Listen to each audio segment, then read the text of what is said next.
So good evening, Ms. Marajas. Your project, Dragon Pro, aims to provide early enlistment to the top 10 students with the highest general weighted average of their respective programs.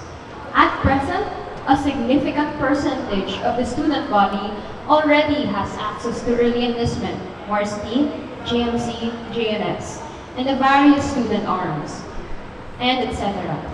By providing early enlistment to even more people, how will you ensure this will not be counterintuitive to alleviating the strain and not merely create a greater imbalance among the student population? Okay. Thank you very much for that question. First, I want to point out the numbers. How many students are in these populations, or rather these organizations? You mentioned GMC, JNS, peer, and probably the varsities. More or less, there are 135 students. Around 20 in JNS, around 28 in GMC, around 60 in peer, and around 28 or 27 in the varsities. This number was based on the recent early enlistment that they went through last semester. So with those numbers, I know these numbers because I have friends, peers, and running mates in them.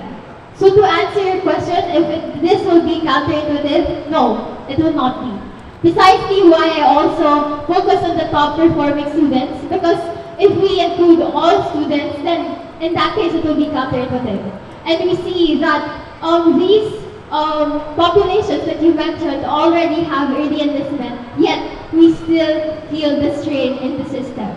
So doesn't that tell you a lot already? So let's paint a picture. In a day, a regular enlistment schedule wherein 300 to 500 students at most will be enlisted. As compared to the 130 students who are already early enlisting, what if we still add 50 to 100 in them? It will still be efficient in a sense that the regular scheduled enlistment will still be higher in number. So in that sense, it will not be counterintuitive, and it will only be if half of the population already is early enlisted. Does this mean that you have stimulated the exact numbers to ensure that the additional students will not make the project counterintuitive to early enlistment? What method did you use to test this? Okay, so it's precisely why I focus on the top 10 students. Again, the parameters in these top 10 students is in their respective program. So this does not necessarily mean 10 exact students, but really those students who are in those top 10. So at most, really 100 or so, 100 at most will be in this number. Thank you so much. Asking further, may I know what problem you're trying to solve with your project, Dragon Pro? Okay, so it addresses the need for a more structured system for academic rewards on our academic rewards and our academic accomplishments. Precisely because we are the only or one of the universities who does not give an incentive to our DLs and DLs as compared to the universities who even themselves offer scholarships, early enlistment also. So I'm merely providing what the university is still not yet providing. Alright, I'd just like to bring up the point that the stakeholders we have interviewed wish to promote community building. As such, how will you guarantee that your project will not only cause competition and disparity rather than unitas? This will also serve these students to motivate themselves in aiming these. Because don't you also agree that if one of us gets better, everyone also gets better? Alright, I see. However, the appeal of early enlistment is that students will be able to choose their ideal professors and ideal class schedules. However, by creating this standard wherein you are selecting a group of students to have this opportunity, and will this not further create a divide and segment the students who will not have access to this opportunity? Okay, so this opportunity will also provide them a good planning of their schedule and also a planned out academic load. So this will not necessarily provide these students the advantage because the data, we cannot rely that all DLs and PLs will just choose classes that are easy. Not all students will abide by this. So altogether, it will foster a community wherein we're striving for a better sense of accomplishment. Would it not further marginalize rather than incentivize the community in that sense if we are implementing a program that aims to put other people in a higher strata compared to other people? Again, going back to this strain that there is in the system. So, with these students having that opportunity to early enlist also, it will affect the whole community in a sense that they will be feeling the less traffic once enlistment comes, especially in regular schedule. Alright, so what would you say to the idea that it is not the top students who are already excelling in their classes, who are already getting the high grades, who need more opportunities to improve their grades, but rather those who are already struggling to begin with? Okay, but how can we ensure that these top performing students are also not struggling? They can also struggle, they may also struggle. And just providing this to them makes it more lighting. Okay, thank you. We can now open the floor for stakeholder and audience questions. So my name is Garrett Manzanares. I'm third year SLG and contributor for the Politics and Opinion section of the BOSO. So my first question is, should the USG's mandate include interfering with the enlistment process to begin with? If you believe it should, why award top performing students with early enlistment instead of assisting the administration in ensuring every student can enlist? Specifically, why not prioritize addressing the broader issue of Empower ED's server capacity and reliability for all students during enlistment? Thank you so much for that question. As the USG being the highest executive office in the student body, can involve themselves in providing this project, mainly because no one has still made this in a concrete way. In a sense, again, I was mentioning a while ago, it is not offered by the university. So this is championing one of the ways that the student voices are being championed through the USG. And of course, with the USG, it will be more feasible in the sense that it will be open to collaboration in the offices and the parties involved in this endeavor. I guess the main problem really that we're tackling here, or the main doubt that we have in this project is it's something new.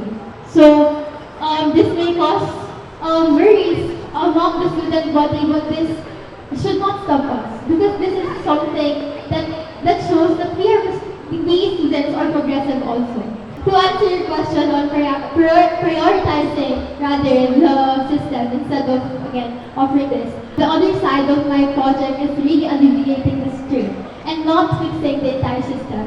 So, fixing the entire system is really big. It's a big issue that a lot of stakeholders should be involved in, especially the parties involved like ICT and the admin. But then, what I'm offering is to lessen, to still an extent alleviate what we have been feeling in the enlistment system. So that's to answer your question. Given the well-known struggles faced by all students during enlistment, is there a reason to isolate this particular solution rather than seeking a more comprehensive approach? Even if we factor in that this project will foster a culture of hard-working, goal-oriented SLG students, why should we have to compete with our fellow SLG students simply to have easier accessibility? And furthermore, you stated that it is too big of a scope within or it is not within the prerogative of the USG. Shouldn't the USG at least try to make overtures to improve this accessibility rather than have us SLG students compete to have that accessibility, which we should have had in the first place? Again, okay, to answer your question in the terms of competition, the early enlistment for the students who will be provided with it, definitely hindi mauubos yung slots na meron dito sa classes na to. We will ensure that, of course, because we don't want inequality to happen. And as USG, yes, of course, we can also take actions in fixing this rate, and as the student body, relay our concerns and insights to the parties involved, like again, the admin and the ICT. So we can make use of the RDC through this and have concrete ways to really better the system overall. Okay, Ms. Marajas, for your next question.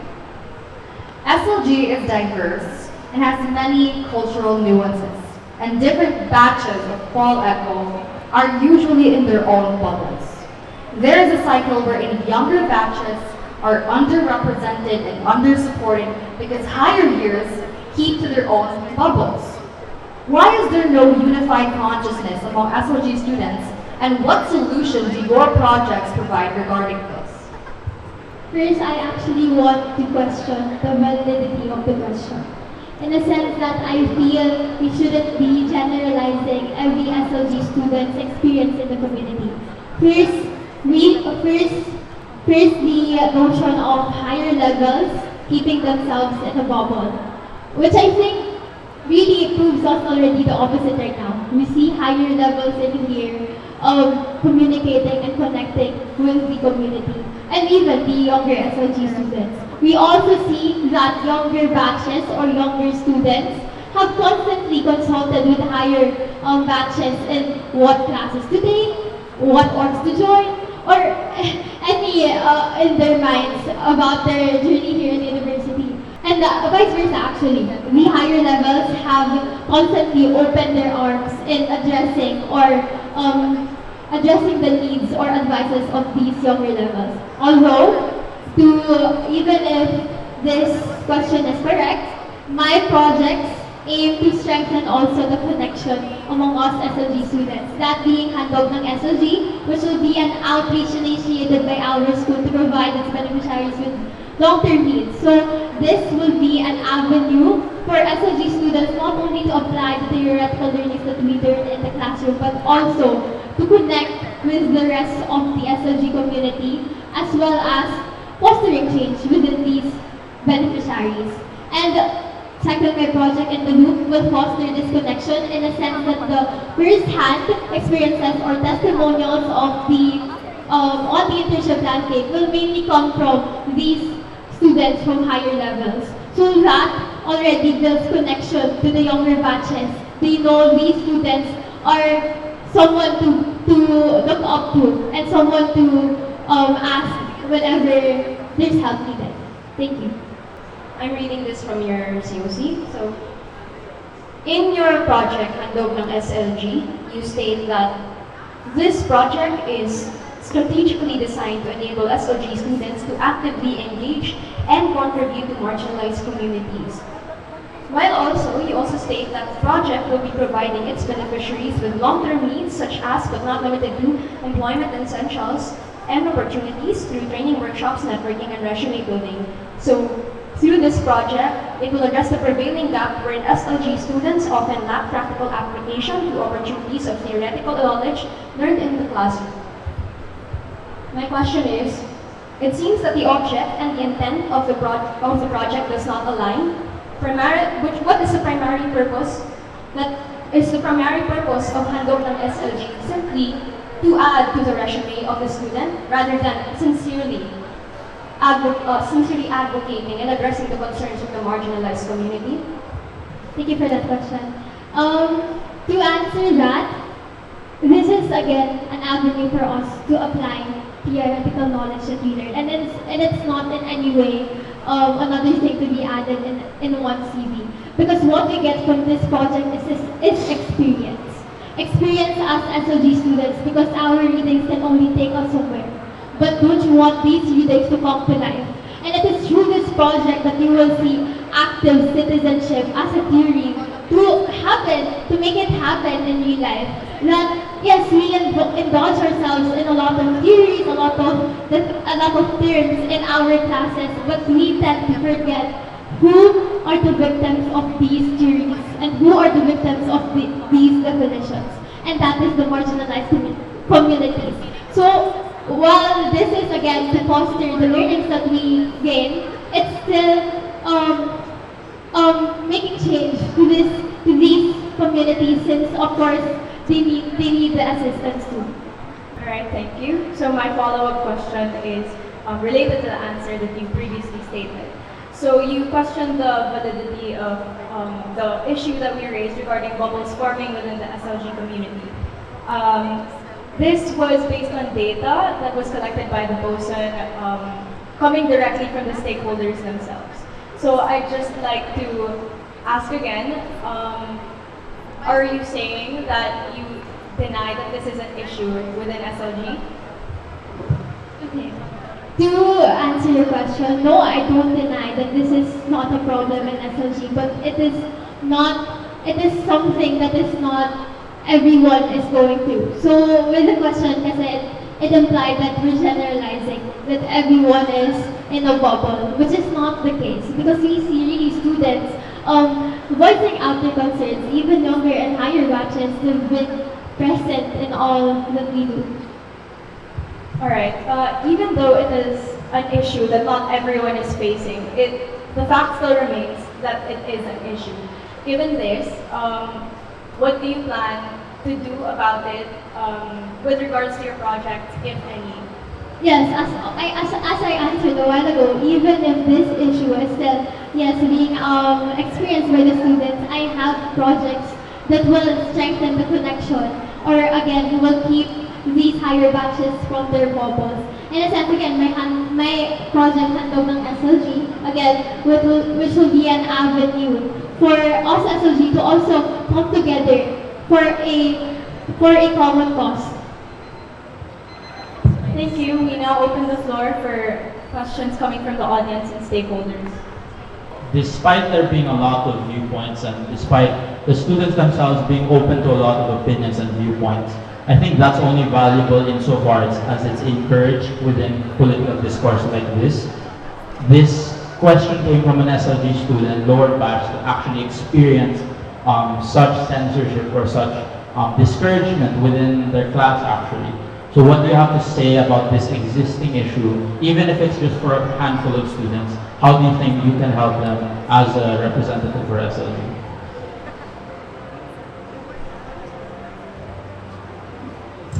I don't think we, as if elected as the next SLG, we should not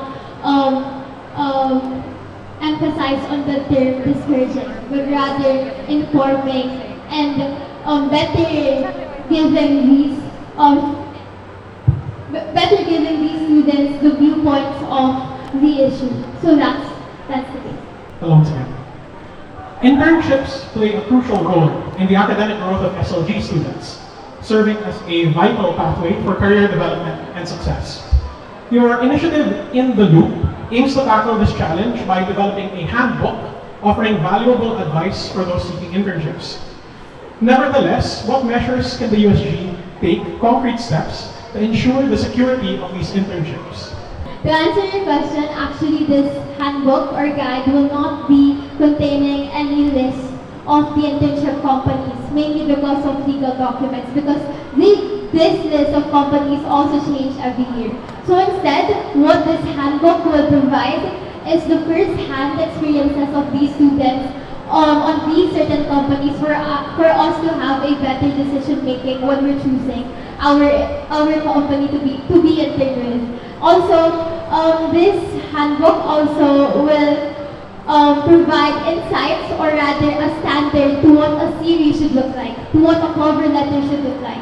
Because, or what usual interview questions that we face in internship. Because these things are not taught to us. Well, based on focus group discussions and consultations with the higher batches, these things are not tackled in the process of making an internship.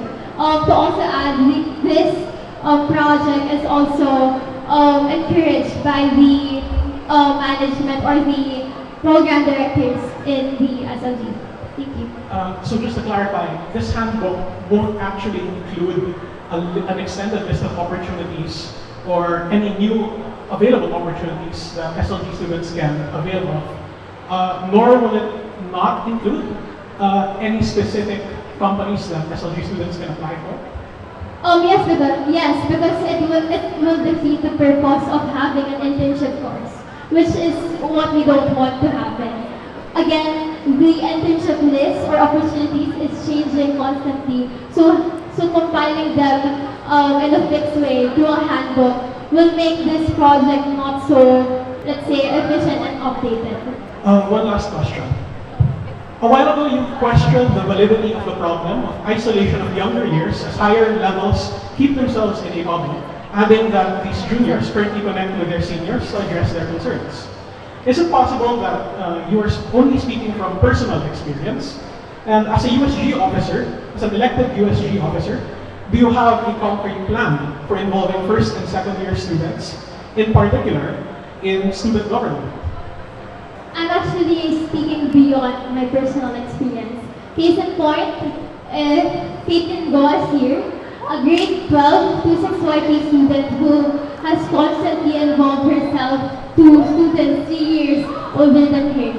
Tina Wade, who has been open to younger students in addressing the needs that they are needing. So, to answer your question, if there is a concrete plan as the USG, of course, again, my projects will aim to build or foster more a stronger connection among us SLG students. And of course, through our homework list, I think it can also be a way for us to get together and utilize the projects that they and we have in store for the SLG community. Thank you. Hello, good evening. I'm Yanis Jesus, the internal Vice President of Police. I'd just like to ask, you mentioned in your stances post of the BOSO that you are in favor of CONCOM for the USG. I'd just like to ask if you can elaborate on what you want to do if you were to implement CONCOM in your term. Thank you. Okay, so CONCOM, to define it, it's an opportunity for us to be open to change and adapt to the times that we are in. So, if elected as the USG, my main priority is to set the specifics in this CONCOM. I think we've seen problems in the USG wherein the voting system of the USG officers is seen as a problem for the majority, in the sense that as an SLG, you will vote for me as an SLG representative, but then let's say I end up being in a position in the USG. Let's say, for this instance only, let's say a president. So, when you vote for me, you don't vote for me as the president of the USG, but as the SLG representative. So I guess the amendment that we can propose in this is having a democratization of the process on voting who will be in position in the USG apart from the internal voting that is happening already. Hi, I'm a third-year political economy student. My name is Lee, and my question for you is with regards to your outreach initiative. You are currently the president of Catalyst of UA&P. You've also been part of Polis before, as well as Kasanga. My question is, what makes this outreach initiative different from the outreach initiatives that you conduct in those organizations? Why do you have to be in USG to execute this outreach initiative? Thank you very much for that question, Lee. Well, yes, it is a possibility for me to just collaborate with Catalyst and Polis to have this project happen. But I guess stemming from my reason or my intention is that apart from serving the SLG community, I want SLG to make a mark in the university. In a sense that what does SLG has to offer to these 6 schools, being one of the 7 schools. So what does SLG has to offer to these 6 schools and in the whole student body in general. So Yes, you're correct. I could have stayed in Polish, I could have stayed in Catalyst to make this outreach happen. But again, apart more than serving the SOG students, I want SOG to serve the community. Not I want and aim for SOG to serve the community. And I guess what makes this outreach program different from what I've already been immersed to is that again this will be a livelihood program, livelihood project that will provide long-term needs to these beneficiaries. So at the end of the day, they will be employed. So they will start in trainings, workshops, and then at the end, they will have a livelihood to where they can put their passion and skills into. As compared to the outreach programs that have been constantly in the university wherein it is a one-time big time. Well, some we see already in Catalyst, of course, that there is a long-lasting impact of some of the outreach projects. Yet we have to reinforce these types of projects, and this is what I'm offering in handbook ng SLG. Thank you. A long-standing issue has been the restriction of political expression and involvement, not only in SLG, but also in UA&P as a whole. These are vital ways of expression that the student body, especially SLG students, would like not only to do, but also to hear the USG's voice. You yourself believe that UA&P is not sufficiently vocal on national and social political issues as seen in the political stances post released by the BOSA. How do you plan to ensure that both students and the USG's voices are heard on social political matters given the said constraint? I guess we have to look at this on the notion that why is UA&P like this? It's mainly because of them protecting its stakeholders, right? So we see in the universities who are really doing this that there are instances for students to be read tagged, for instances to be for the students to feel unsafe on voicing out their concerns. Yet I mentioned that UA&P is not voicing out so much about these political issues. Well, I think this is a two-way street in the sense that the admin wouldn't exist without the students, and the students wouldn't exist without its admin. So we can't force the admin to voice out their concerns or to voice out to be vocal about these political issues, because at the end of the day, they've been here longer than us.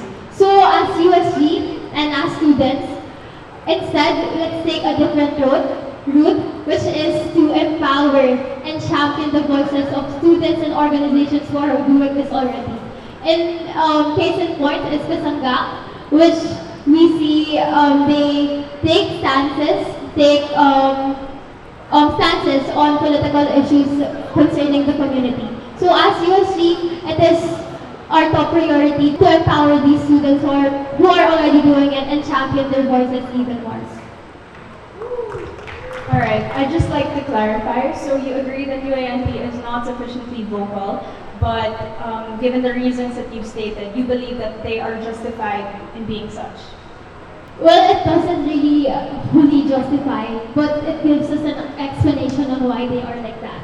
So instead of pushing what is something that what is something out of our hands as SOG students, I guess we can again, as USG and SOG students, we can empower the voices of these people who are already doing it. And of course, one thing that I learned as an SOG student is that we're not here always for debate, but rather for dialogue and discussion about these issues, which we can, again, foster more in the community.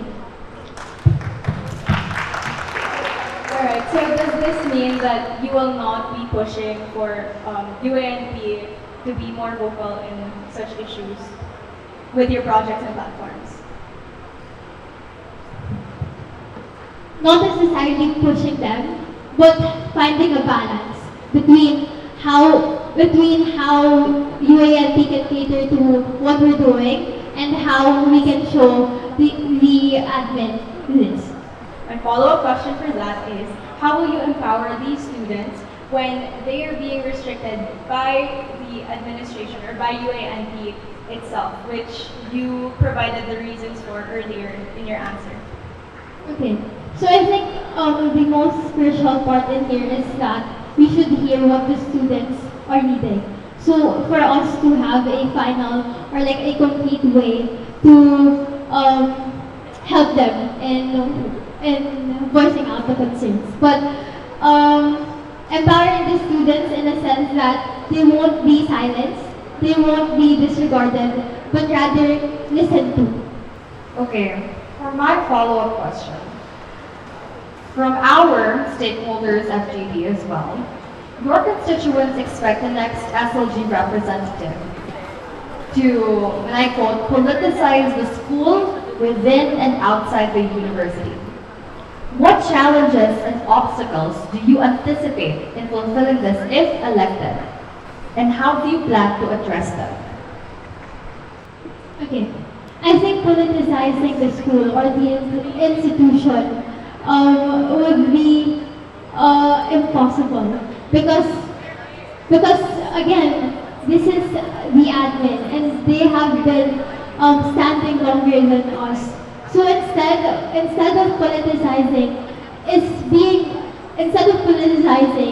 we can be more open to this notions about the school.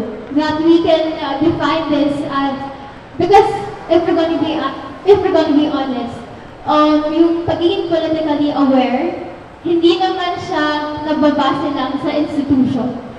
Because seeing it politically aware, the institution versus politically aware, the student body. Because us student body, we are politically aware.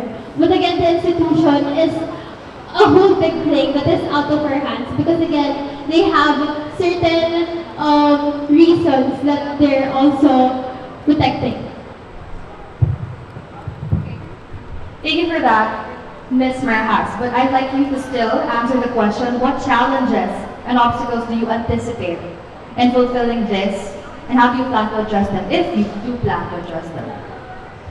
Okay, I think the foremost or a challenge that will proliferate is, of course, the competing points of view of people. So to address this is, of course, having an understanding on where these people are coming from and an open discussion and dialogue and understanding to where they are coming from. Good evening. So I'd like to follow up on your statement regarding that the school cannot be politicized. So let us go back to the definition of politics. Politics means that you are interacting with other people as well, and to not partake in politics entails that you are completely isolated from society, which the university is not. As such, it's impossible for the university not to be politicized. This in itself is a political stance. Now, how would you uphold the request of your constituents to politicize the school within and outside the university? Okay, so to address this, I think it's best to have a compromise or a balance within these students that we will be encountering with. Because again, at the end of the day, we don't want to leave anyone behind. I guess we can go with the majority, but of course not leaving the minority behind. So that's it. How will we foster this balance when it's not between the students that's being suppressed, rather it's between the students and the admin? I would just like again to point out that whatever we do, we can force the admin all we want, but it will lead us to nothing. Because again, they've been here longer than us. And a good balance to that is hearing what the admin stands for, and of course also hearing what the students is standing for. If it seems that the admin is untouchable, but does not mean that there's no dialogue happening between the student body and the admin, if we assume that the admin is frozen in place and cannot be changed. No, that does not mean that. Because again, dialogue can still happen. Dialogue in the sense that these students can still reach out to the admin and vice versa on what they're standing for. So it doesn't really remove the dialogue or discussion within the admin, but more of having really a balance of what we should do in the community. We can move on to the stakeholder questions and the audience questions. Okay, hi, I'm Paula Diaz. I'm a second year Lex Honor student. So, I just want to know, like, what are your actual action steps as a USG officer to politically empower the voices of the students? You mentioned that there's an importance of balance, but how can we see that? You mentioned that this can be solved through surveys, but we already have this through FGDs and surveys related to certain courses that are on the edge of encouraging discrimination.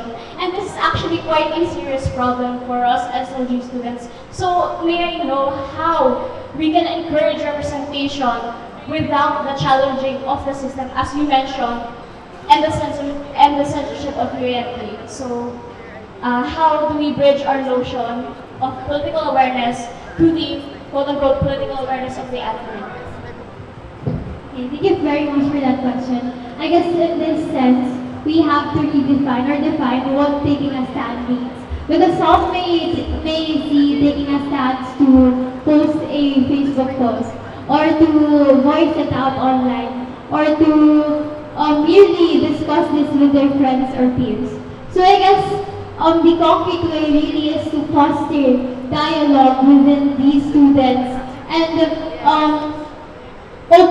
open discussions or initiate forums that initiate conversations that will strengthen the political awareness of all students. So you yourself said that it is the system of UA&P to censor these kinds of things. So why you mean fostering this kind of political awareness? It's outside of the school now.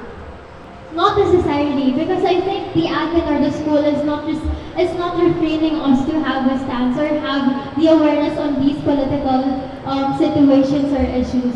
But instead, again, we can foster political awareness in all ways that we can, may it be here in the university or outside the university. Thank you. Thank you. Hi, I'm Ia Fernandez, and a fourth year Paul Echo student. And my question is not so. For context, I think a lot of SLG students sort of have the mindset na their main focus ends up being on grades, on passing their subjects. And they miss the whole point of their courses, which is actually to provide them with actual professional training already. So it can end up, or they can end up complaining about having too many theoretical courses and not enough practical application, when in fact I think having the mindset that this is already preparing us for our careers in the future, because we're already doing what in fact we will do in our careers.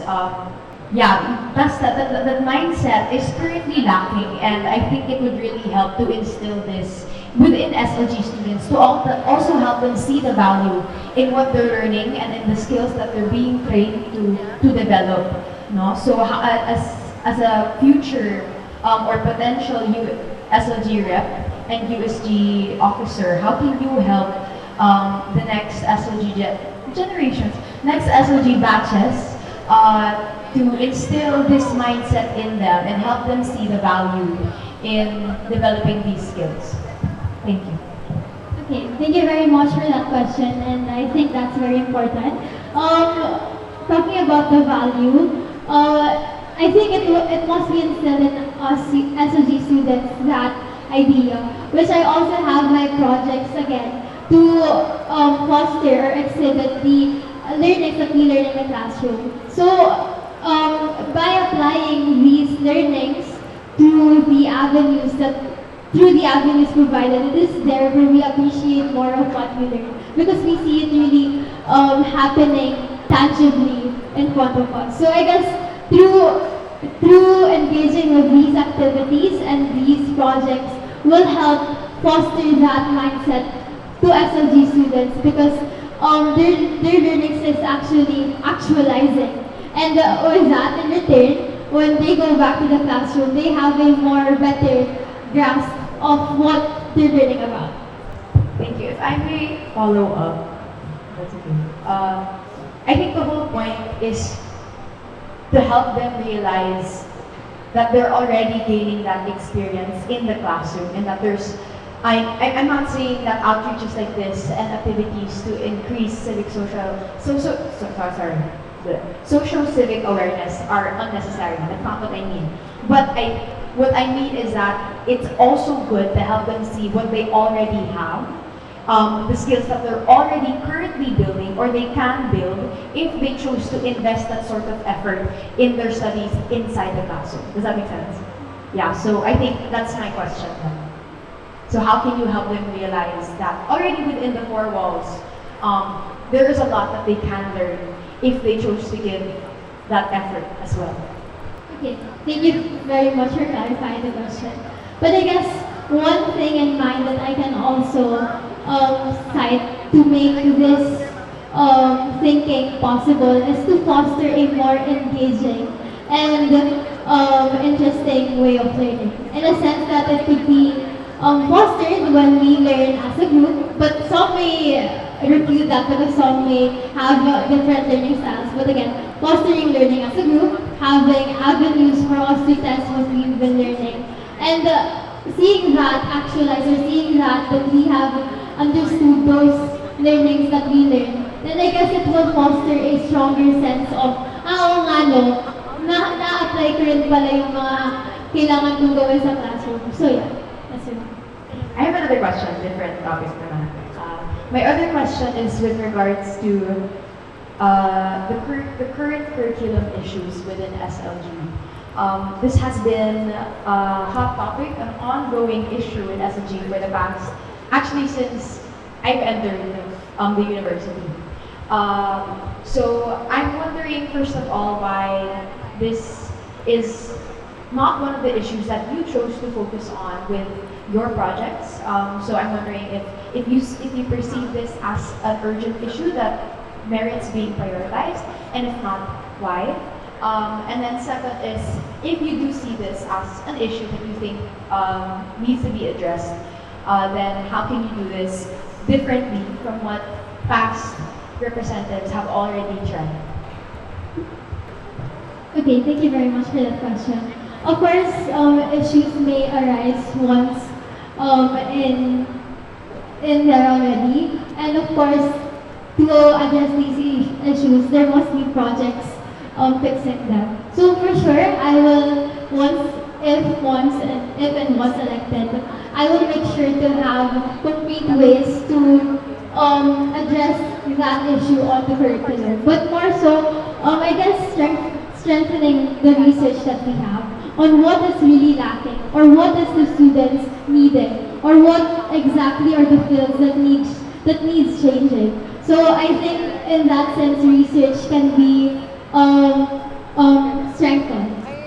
Hello everyone, I'm Kaya Noe. I'm a 6-year psychology student from the Eco program.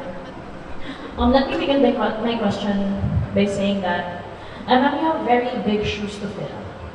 The past 3 representatives of SLG, starting from Jana Alameda, a very successful SEO, followed by Gabby Cordero, one of the most visible USG officers I've seen in my time, and then now followed by Iya Fernandez, the USG president.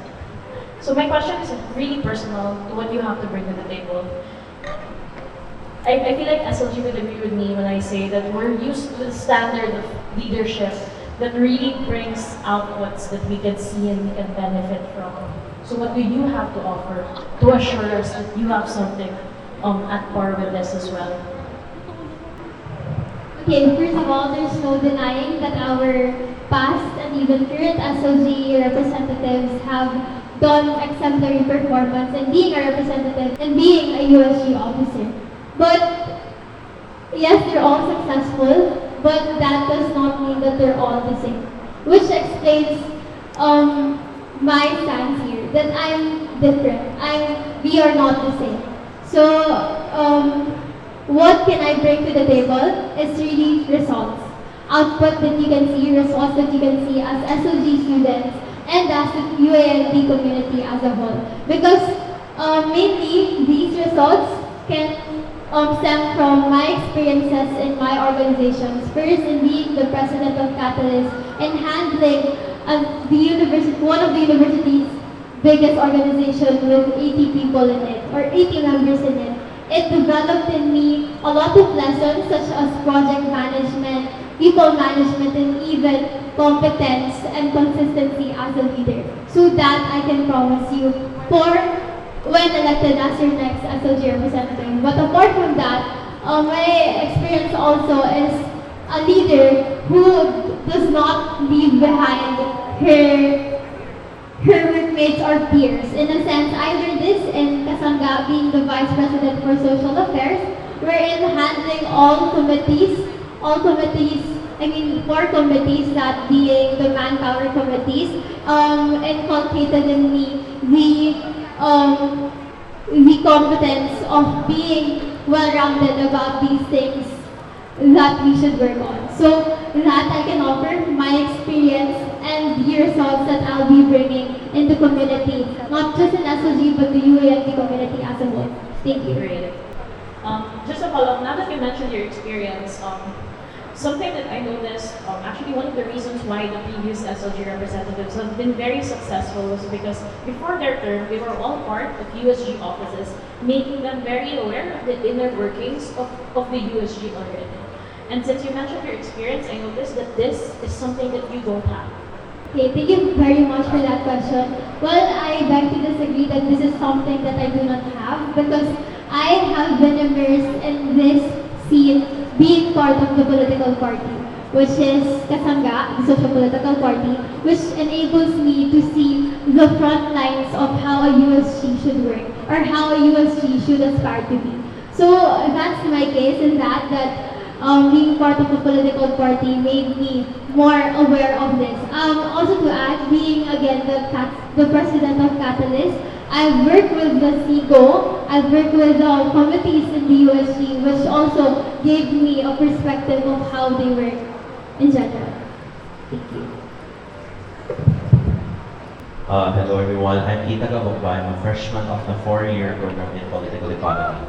So I just have a question regarding some things you said a while ago, and which is that you emphasized a lot that the admin is untouchable in a way that voicing our concerns to them would not change anything, or in any other way it's hard to reach them. And however, as an up and running candidate of the SLG representative, there is a responsibility to bridge the gap between the students and the admins. So I just like to ask, how could you ensure that our concerns in the SLG will be addressed if you say that there are difficulties in bridging that setting?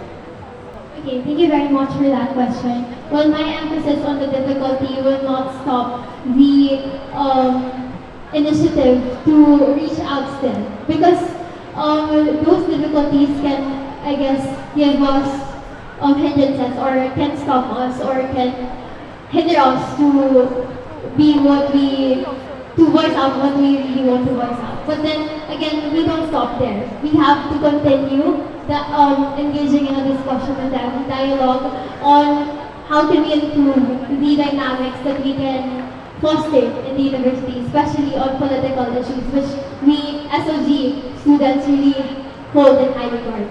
That concludes the question and answer program, the third round of SIKLAB. Thank you, Ms. Marajas, for your participation. Thank you so much, Rebecca.